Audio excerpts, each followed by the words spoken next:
Hey guys, and welcome to Faith Works Designs. I'm Faith, and today we are so excited to finally show you guys the Howler. We have been working on this for a year, trying to get this just right for you guys. So today we are making the Howler. It has the Weasley family crest on it. It also has the Ronald Weasley School of Witchcraft and Wizardry. Yes, I got that right. It also has a chain on the purse. We thought it just kind of looked a little more elegant having a chain instead of saying have like a thick strap to be put on it, but you could always do that. Are you ready for it? Alright, we're gonna open this up, and you got your letter, Mrs. Weasley's letter to Ronald. And have we got the pocketses for you?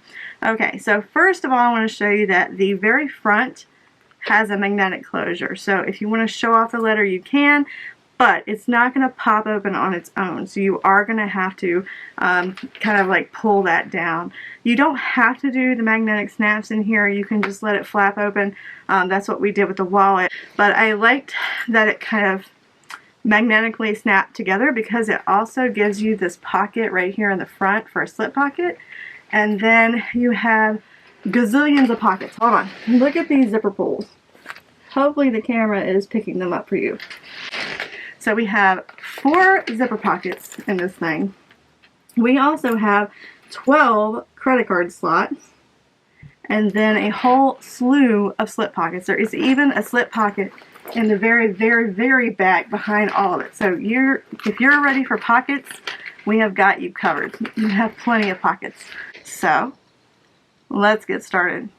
Alright, so the very first thing that we're going to do is we're going to work on our ribbon because we've got to edge coat it, sew it together, all of that. We want to go ahead and do this because the edge coating is going to take time to dry, and it's also going to take a couple of coats. You're going to want to cut these out right where the red and the white line meets, and just go all the way around and cut them out.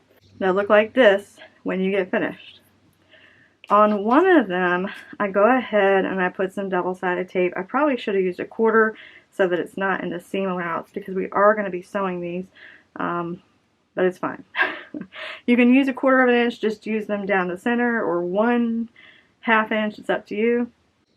I'm going to take the tape off, or the paper off. This is to hold it in place. If you wanted to, you could use some of that spray adhesive or whatever you've got handy. I can't stand the fumes up here because I'm already dealing with allergies, much less fumes from something else. So I'm going to match these up, starting from the tail. Now, if when you cut out, you have a little bit of white peeking out anywhere, you can go ahead and take an X-Acto knife and just kind of make sure that your edges are nice and smooth. I think mine are fine from what I can see. But you just want to make sure that all of the edges are smooth so that when you're putting the edge coating on there, it'll be a whole lot easier. Next step that we're going to do is we're going to do some measurements. So we're going to lay your ribbon down so that the points up here are kind of at a point on your mat so that you can kind of see, measure down. We need to do a little bit of top stitching on this part because it doesn't connect to the back of our purse. It needs to be top stitched so that it looks like the rest, but it also needs to be free to move around a little bit because it won't be sewed down on your wallet. So get your ruler, and from these points right here, you're going to measure up 4 inches. And I'm going to make a mark on the side so that I can see where I need to stop. So hopefully you can see that. So I measured from these points to right here is 4 inches. We're going to top stitch this so that this part is put together. The rest of this will be sewn when we go to put it on the actual outside of the wallet, but let's go do that real quick. Alright, so I've got my ribbon, and if you see where my marks are, I'm going to start at my marks. I have switched my stitch length to a 4,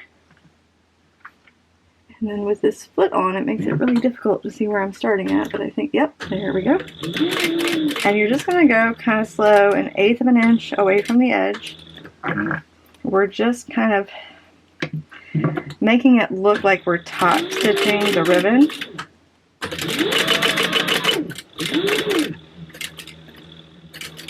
And I would go as close to those points, or as far down, I guess, to those points as you can, just to make sure that they're caught.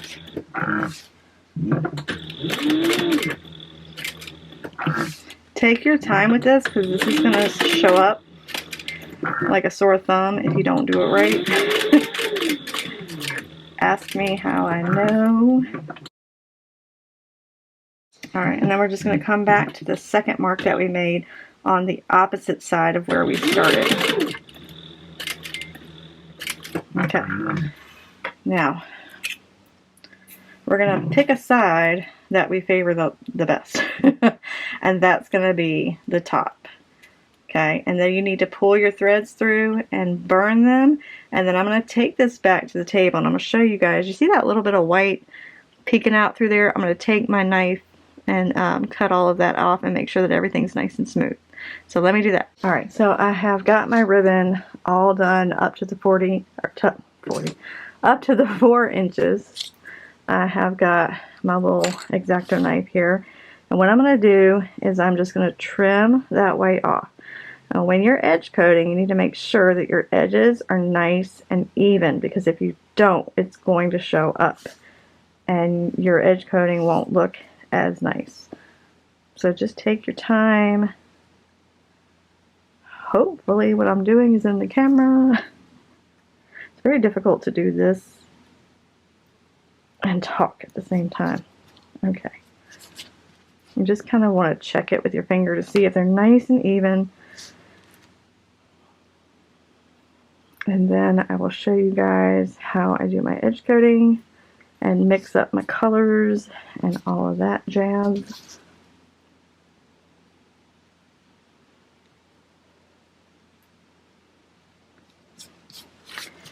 And so don't just do it on one side. You need to turn it over and make sure this other side is pretty even as well. Alright, so there you go. It's nice and even all the way around. I'm going to get like a nice edge coat. I can kind of feel that everything's nice and even all the way around. You can see that nice edge that I'm going to have to work with. Now, let me grab my paints and my Giardini base paint, and I'll show you guys how we mix all of that up. Alright, so we got our ribbon. I have my little mixing bowl for my edge coating. I have got the, let's see, lipstick red folk art, and I have got the folk art violet pansy, and I have got my Giardini base coat.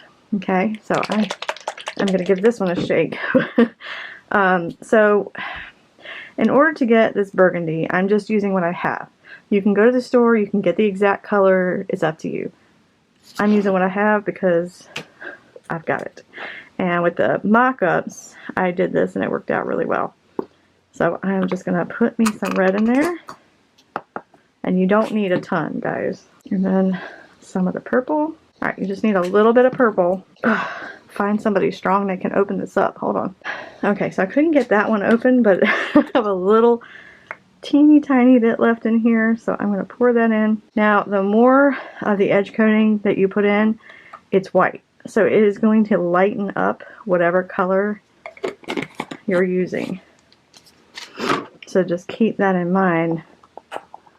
You do need enough edge coating stuff in there that it's going to do its job, but just kind of keep in mind that it is going to lighten up whatever color that you're using. And you see how that's turning into a really nice burgundy. If I wanted to make that a little bit darker, I'd just add a little bit more purple, but I'm scared to do that, so I'm just going to leave it alone. Now, before we get started, you're really going to need somewhere to put this while it's drying, okay? Because it's a very awkward shape and it's a little annoying.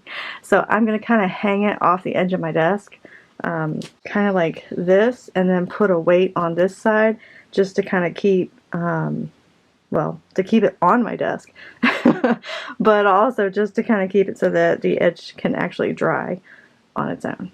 But I'm going to do one side at a time. So like where I started my stitches, I'm going to go ahead and just put my edge coating on there like that. And you're probably going to need to do a couple of coats, guys. Probably, most likely. I'm doing just this one half so that I can hang it off my desk and I can let it dry, and then I'm going to come back later and do the other half and turn it around and let it dry. I don't have any better ways to let things dry.